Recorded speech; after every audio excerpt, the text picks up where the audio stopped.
نحمدہ ونصلی ونسلم علی رسولہ الکریم اما بعد فاعوذ باللہ من الشیطان الرجیم بسم اللہ الرحمن الرحیم۔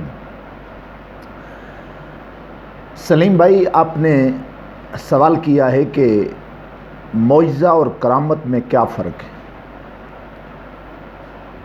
آپ کے سوال کا جواب حاضر خدمت ہے۔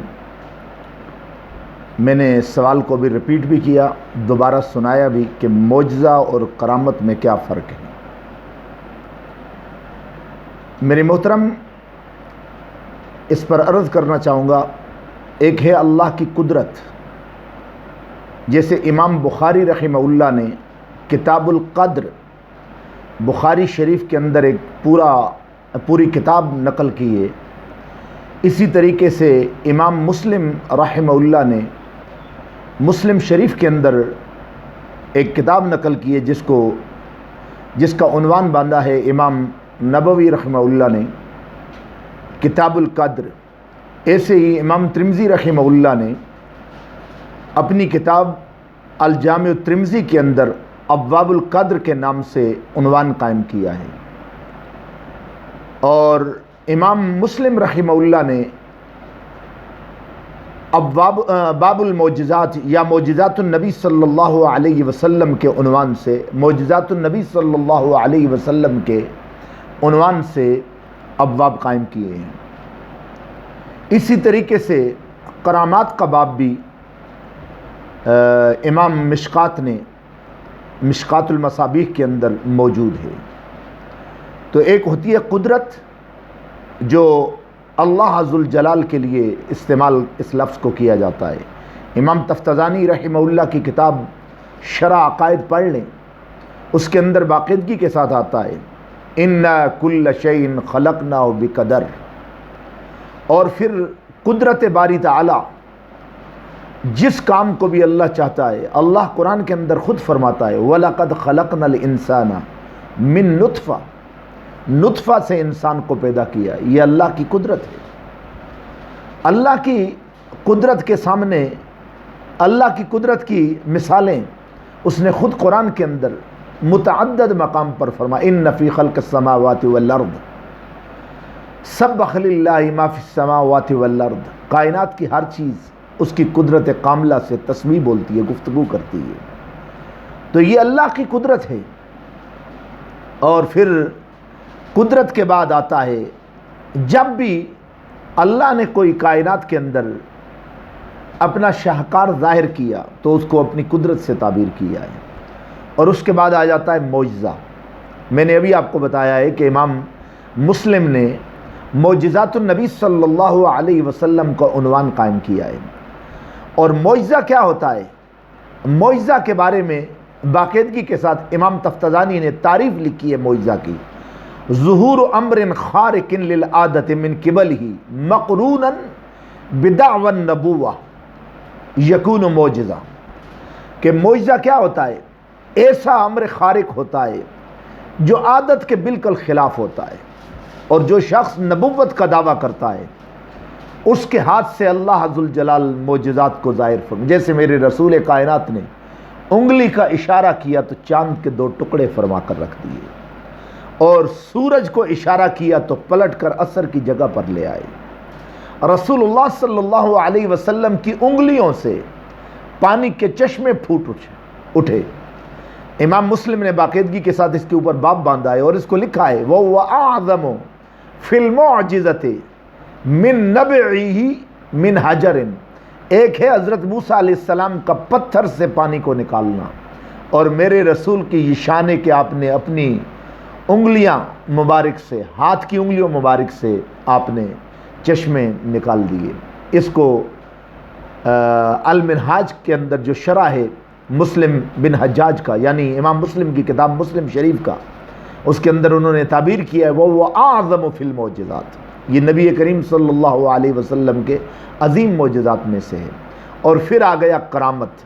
کرامت بھی کیا ہوتی ہے، کرامت کی تعریف، کرامت کا معنی ہوتا ہے عزت۔ ظہور امر خارق للعادت من قبلہ غیر مقارن لدعوی النبوہ یا بدعوی النبوہ۔ یہ نبوت کا دعویٰ نہیں کرتا اللہ کا ولی، لیکن اللہ کے ولی سے جو کرامت صادر ہوتی ہے وہ بھی خارق للعادت ہوتی ہے، انسانی ذہن وہاں نہیں پہنچ سکتے کہ یہ کرامت کا ظہور ہوتا ہے۔ جیسے سابقہ موجودہ کئی زمانوں کے اندر اولیاء اللہ کی کرامات ہیں، جیسے جناب مریم حضرت عیسیٰ علیہ نبینا علیہ السلام کی والدہ محترمہ، کہ ان کے لیے اللہ کا قرآن کہتا ہے دروازہ مقفل ہوتا تھا، کلما دخل علیہا زکریا المحراب وجد عندہا رزقا، حضرت مریم کے پاس کھانے پڑے ہوتے تھے، حضرت زکریا سوال کرتے یہ کھانے کہاں سے آ گئے، قالت ہوا من عند اللہ، فرمایا یہ اللہ بھیج رہا ہے۔ تو حضرت مریم نبیہ نہیں ہیں، ولیہ ہیں، تو ان کے لیے کھانا آ جاتا، کوئی باورچی نہیں ہے، کوئی لنگر خانہ نہیں ہے، کوئی بیچنے والا، تالا مقفل ہے حجرے کا، لیکن اندر کھانے ایسے ایسے پڑے ہوئے ہیں کہ حضرت زکریا دیکھ کر حیران ہو جاتے ہیں۔ لیکن اصل میں ہمارے موجودہ سناریو کے اندر، ہمارے حالات کے اندر، ہمارے زمانے کے اندر اصل میں ولی اللہ جو ہوتا ہے نا، اس کو سمجھنے کے اندر لوگوں سے غلطی ہو جاتی ہے۔ ولی کی تعریف کرتے ہوئے امام تفتزانی نے لکھا ہے هو العارف باللہ وصفاتہ حسب ما يمكن المواظب على الطاعات المجتنب عن المعاصی۔ ولی وہ ہوتا ہے جو عارف باللہ ہوتا ہے، اللہ کی صفات اور ذات کا، اللہ کی صفات اور ذات کا عارف ہوتا ہے، اور وہ ہمیشہ طاعت پر کاربند رہتا ہے، حتیٰ کہ اس سے مستحبات بھی زندگی کے اندر نہیں رہتے، اور کبائر تو کبائر رہے، صغائر کے قریب تک نہیں جاتے۔ ایسے لوگ اللہ کے ولی ہوتے ہیں، پھر ان کی زبان سے، ان کے ہاتھوں سے، ان کے اشاروں سے اللہ ذوالجلال کرامتوں کا ظہور فرماتا ہے۔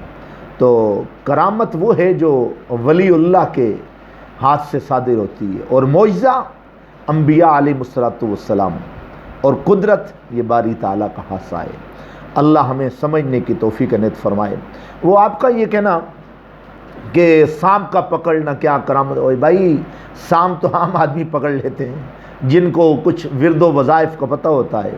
میرے گاؤں کا ایک بہت ہی مسکین آدمی ہے، وہ خود سانپ پکڑ لیتا ہے۔ سانپ پکڑنا کوئی کرامت تھوڑا ہے بھائی، کرامت یہ ہے جیسے اللہ کا ولی یہاں سے نگاہ اٹھائے اور آپ کو ہندوستان کی بات بتا دے کہ ہندوستان میں یہ ہو رہا ہے۔ یہ اصل میں اللہ کا ولی اس لیے ہندوستان کی بات آپ کو ایک وقت میں سنا رہا ہوتا ہے، وہ رسول اللہ کی حدیث کا مظہر ہوتا ہے کہ مومن جو ہوتا ہے وہ اللہ کے نور سے دیکھتا ہے۔ تو اتقوا فراست المؤمن فإنه ينظر بنور، امام ترمذی نے حدیث، تو ان کے دل کو اللہ روشن فرما دے۔ اب ولی کامل جو ہوگا وہ ضرور اس کے ہاتھ سے کرامت صادر ہو سکتی ہے۔ کوئی انکار کرتا ہے تو معتزلہ سارے کے سارے کرامت کا انکار کرتے ہیں۔ آج اگر ہمارے موجودہ زمانے میں کوئی انکار کرتا ہے تو آپ کے لیے یہ پریشانی نہیں ہونی چاہیے۔ ہمیشہ جہاں گل ہوں گے، جہاں پھول ہوں گے، جہاں نیکیاں ہوں گی وہاں برائیاں ہوں گی، اور جہاں پھول ہوں گے وہاں کانٹے ہوں گے، جہاں اللہ کے نیک ولی ہوں گے وہاں دشمنان ولی موجود ہوں گے۔ اس لیے اس بات کو سمجھنے کی کوشش کرے کہ کرامت اولیاء اللہ، معجزہ اللہ کے نبیوں کو، اور قدرت باری تعالیٰ کی ہوتی ہے۔ اللہ عمل کرنے کی توفیق عنایت فرمائے۔ وآخر دعوانا ان الحمد للہ رب العالمین۔